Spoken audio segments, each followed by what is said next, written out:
Hey everybody, it's Charlie from Daily Motor, and it's been a few years since I've been in the 11th generation Civic Si. For 2025, they've updated the styling a little bit and added some features into the inside, so I thought it was high time for me to get behind the wheel again and remember what this car is like in its intermediate trim. Because now you can get, obviously, the Civic Type R that is very fast, very track capable, and very expensive. And then all the way at the other side, you can get things like the Civic Hybrid, powertrain that I was very, very impressed with. We had the hatchback earlier this year. But this is a little, I don't know if I want to say Goldilocks, but kind of this middle ground, middle child of powertrain here, with the 1.5 liter turbo and this very nice manual transmission. So what is it like to be in a car with a manual transmission and manual seats costing over $30,000 here in 2025? Well, I'm starting off the video doing what I love to do in something like a Civic Si, and that is some spirited driving. We are up around Ortega Highway in between Orange and Riverside counties. We're going to turn the stability control off, drop into second, and open it up a little bit. Coming on up here, I was reminded of the chassis in the Civic Si. It's just so good. I'm going to be fully honest with you all.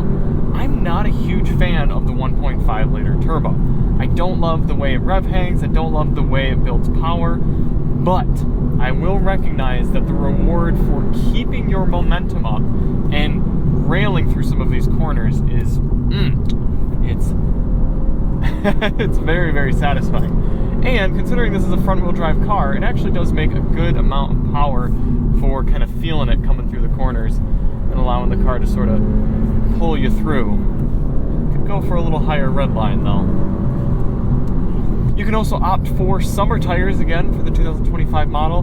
I need to confirm if this car has them. I'm pretty darn sure it does by the way it's acting here on the road, but you will see right here below if it does indeed have the summer tires options. Only $400 if I'm not mistaken, so pretty worth it if you don't plan on driving in the snow at all, maybe somewhere like Southern California.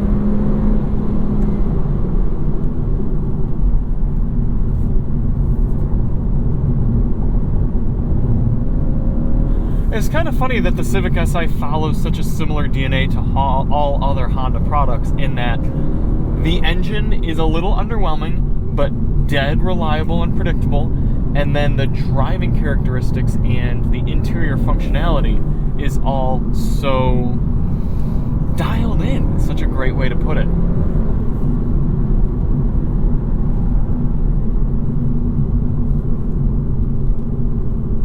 If I owned this car, I'd have no problem coming up and driving it just this hard because I know that the motor's going to last, the components are going to last, and I'm not going to go careening off one of these cliffs with a failure. Steering is just the right weight for me.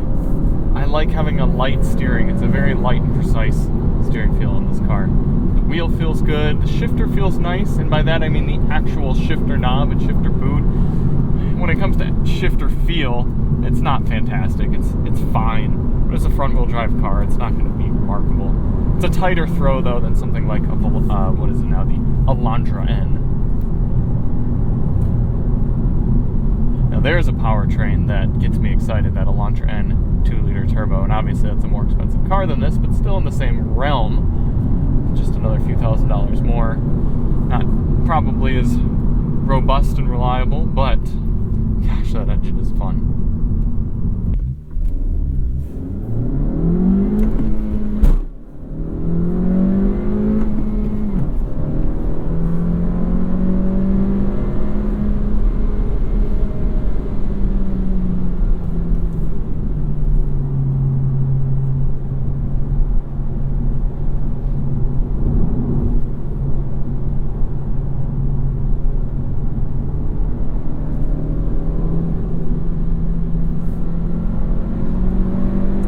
These type of roads, these type of corners is what I'm talking about. Getting to just carry speed. Yeah, you got to work for it a little bit to build it up. Wow, that's a big bird. Come in, little rev match downshift, but then yeah, just getting to really feel the car's competency through a long sweeper like this.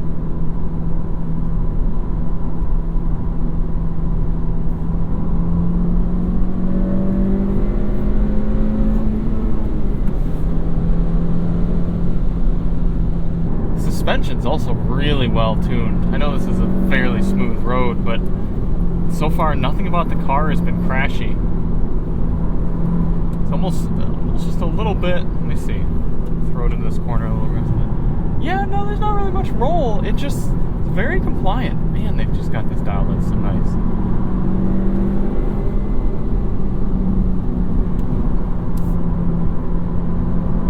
We're almost talking Miata levels of satisfaction style. Getting to shift well into fourth. Full pedal to the metal. Yeah, it rewards being a good driver. I appreciate that. So it's just a little sneak peek starting off here with some spirited driving because, hey, it would be a shame not to highlight the merits of this car closer to the limit, but I'm going to be spending the week with the car and giving you my pros and cons after that time. I just wanted to start it off a little spicy. Alright, we've spent a week with the Civic Si, and arguably the day-to-day around town sort of driving is more important for a car like this than the Canyon Carbon. Because yes, this car is fantastic out there, but realistically, if that's the most type of driving you're going to do, you're going to get something two-seater, maybe four-seater, coupe, more sports focused. The beauty of the Civic Si is the joy that it actually brings to day-to-day real-world driving. So that's where a lot of our pros come from today. Now, I was able to pull out some cons as well, and I'll get out in front of it and let you know that the cons are fairly minor. I quite like the Civic Si, even after all these years. So let's get right into it. And my first con is actually the styling. I've always thought the 11th gen Civic looks really good for a normal Civic, but when it comes to the Si model, it's a bit bland. The previous SIs, especially if you got a coupe, but most SIs had a fun, youthful, little aggressive, but still playful appearance to them. And this Civic Si just kind of looks like the normal Civic sedan. And I'm not saying I want them to rice it up and make it look all boy racery, but it's just a byproduct of them making the normal Civic look so good and mature, is that the sporty version, the Si, looks a little bit more basic. Now, obviously, the Type R, totally different. But I would argue, even with the Type R, compared to previous generations, it's still a bit bland and boring, a little bit mature. Good for the normal Civic, not great for the sporty ones. Now, that being said, if you're someone who's looking for more of that mature look, then there you go. That's great. My next con, speaking of the Type R, is that you can't get the Si in a hatchback. And again, when I'm thinking of Civic Si, I'm thinking of somebody who wants an injection of joyfulness into their day-to-day driving, but it's probably going to be their primary vehicle, maybe their only vehicle in their entire household. So it would be nice to have the hatchback. And before, previous years, it was a little bit okay because you could still get a manual with the non-Si hatchback, so you could get the sport hatch manual and still get a little bit of driving fun injected that way. But now that you can't get the manual transmission in the normal Civic, you have to get the Si. There's no way to get a hatchback manual Civic without spending $45,000 and subjecting yourself to the living situation with a Civic Type R. Next, the lack of color options. If you want a Civic Si, you get black, white, gray, or this red. And I quite like this red, and I appreciate that Honda gives it to us without any extra cost. However, come on, it's a fun car, and I understand it's more limited production, but you make the normal Civic in other colors, so let us spray this Civic, the Si, with other colors as well. Give us a little bit more option. Give us a blue, give us an orange, give us a green. Something more than just 4 different color options. Next, again, fairly minor, but no wireless charging. And I understand that it's supposed to be an affordable, sporty economy car. So I'm okay with a manual flippy rear view mirror, and I'm okay, actually we do get heated seats now in the Si, which is pretty darn cool, but I'm okay with most cheap things. However, since we've got wireless phone projection, you're going to want to have some degree of wireless device charging, or else you're going to have your phone plugged in anyway without draining your battery, so you might as well just have normal non-wireless Apple CarPlay and Android Auto. So I'd like to just see the wireless charger included in there. Maybe even if it costs an extra $200, just give it to us. Our last con is right here. It's this 1.5 liter turbocharged engine. Honda has this weird situation where they are so good at building motors. In fact, they're one of what I would consider to be some of the top engine manufacturers out there. The problem with this 1.5 liter, and a lot of other Honda engines, and especially because I review motorcycles now as well, I see this with Honda there also, but the engines are so good that they lose a degree of character.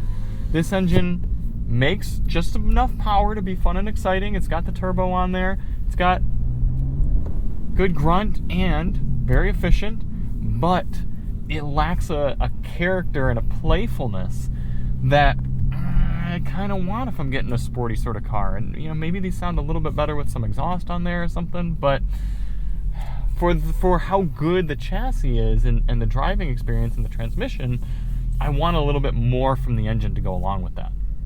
And it's not even just the SI. I would argue even the Type R's motor, while very impressive, lacks the character of a lot of other engines at this price point.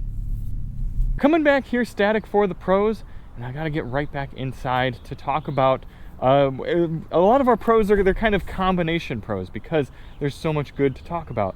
And the first one up is the interior.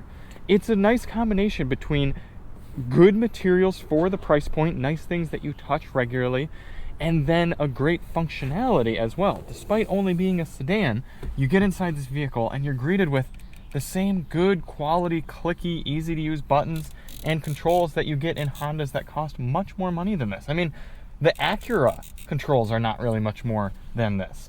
And then it was smart for them to eliminate any piano black down here where you're gonna touch. So this is kind of a cool woven looking plastic material here. Great shift knob and boot. Good functionality with fairly large cup holders here. Nice cloth seats, but buckety that hold you nicely but are still comfortable for longer driving. Good gauges, good ergonomics, good places to put things, good controls. It's a very well thought out and well executed cabin. I highly commend Honda for that. Next, bringing the car back on here without starting it, the infotainment system. This is one of the best infotainment systems at this price point. $32,000 and you're getting a full Android Automotive based system. This is exactly what I was talking about when I reviewed some of the recent cars like the Subaru Forester Hybrid that we had. I said, okay, why are people okay with an infotainment system that's laggy, unintuitive, and requires doing everything in there when you can get a Civic and get a great infotainment system that's super responsive. Yes, it's not the largest screen in the world, but you get a full-fledged Google Maps and Google Assistant baked in. You get wireless Apple CarPlay and Android Auto that both work well. This is what manufacturers should be doing for infotainment. Don't try to develop something in-house. Just put in the Android Automotive-based system. It works great. And then focus on other things. Very nice infotainment system. And then on top of that, you've got a Bose sound system in here as well that for the price point is solid. It bumps, it sounds good for most music. Doesn't quite beat out the Mazda 3, but I'm happy with it for the price point. If you do want to see a dedicated review on that, check the link below for a sound system review.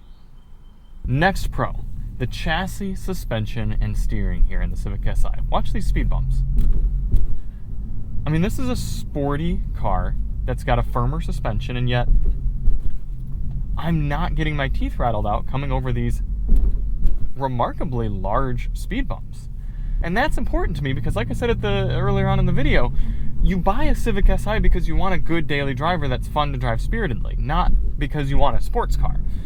So the fact that this Civic Si is so good out in the canyons where we started the video, but then also compliant when you're driving around the town like this, it's the best of both worlds. Honda did an amazing job with that.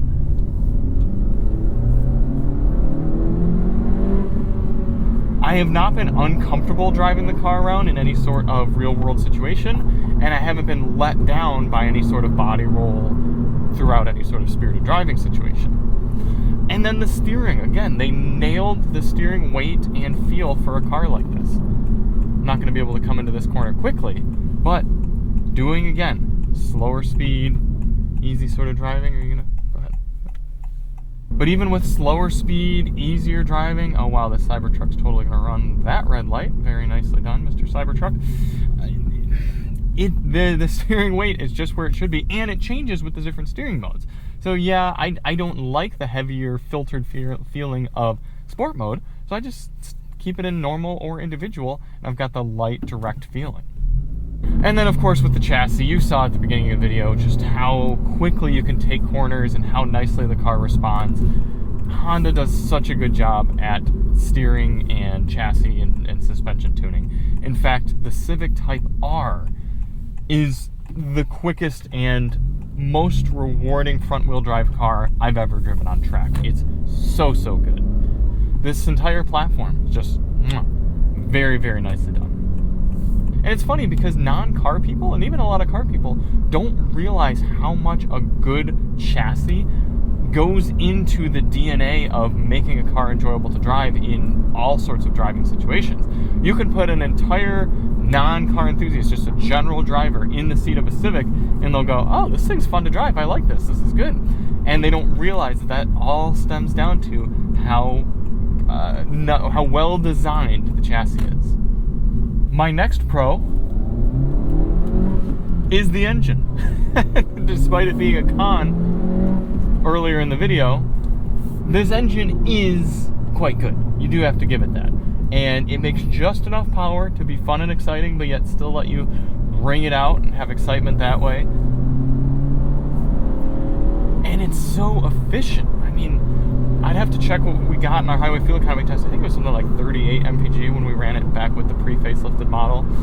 And you can drive it hard, you can drive it smooth, doesn't matter. It's competent, gets good fuel economy, and you have the benefit of knowing that it's going to last a long time. You got Honda reliability on your side. So yes, while it does lack character, it makes up for it in longevity and efficiency. Not to mention, you've got rev matching. So you don't even have to be a good heel tower in order to bang in some really good downshifts here in the Civic Si. That being said, sometimes it's fun to do so. Pros and cons. And the last pro is the price. $32,000 for this one, $300 for a set of summer performance tires. In this day and age, that's actually a pretty good deal. Now, yes, you can get into a few more exciting products for an extra $3,000 or $4,000.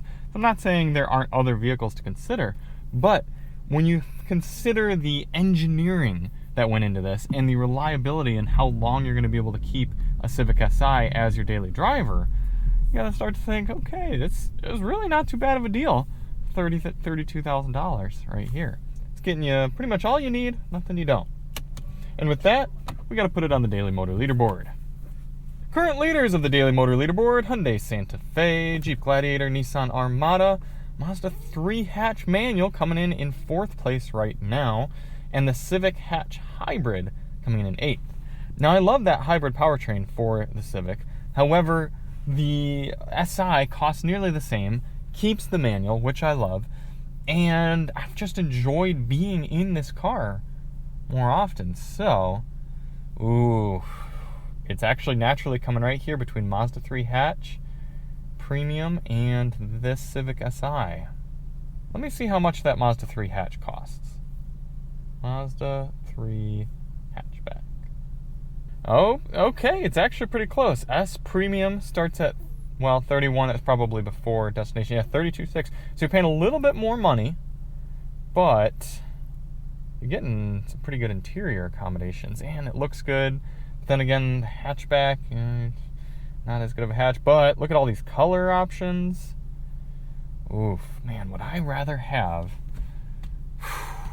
the Civic Si or the Mazda 3? Same price for the manual. You're getting the Bose in that one, right? Yeah, you are getting the Bose with leather. Alright, yep. For me, this is where it's going. 2025 Honda Civic Si. It's slotting in just behind the Mazda 3 hatch into 5th place. And it's just for me personally, because as much as I've loved driving the Mazda, or rather the Civic Si around, I think it's a great car, and arguably a better engineered vehicle than the Mazda 3. Most people, myself included, do much more day-to-day real-world driving than they do going out and doing spirited driving. So if you're somebody who's going to be doing maybe a few track days, sporty road trips, canyon driving, that such, get the Civic over the Mazda. It's the better driver's car. But if you're mostly using your car for a daily driver, you're going to appreciate the interior materials, the design, and the sound system of the Mazda. Now, I think this has a better infotainment and a better transmission, and yeah, arguably a better engine as well. It's going to be a little bit more fuel efficient, but I like the hatch. I like the interior and exterior of that Mazda. So that's slightly where it's just barely winning out for me.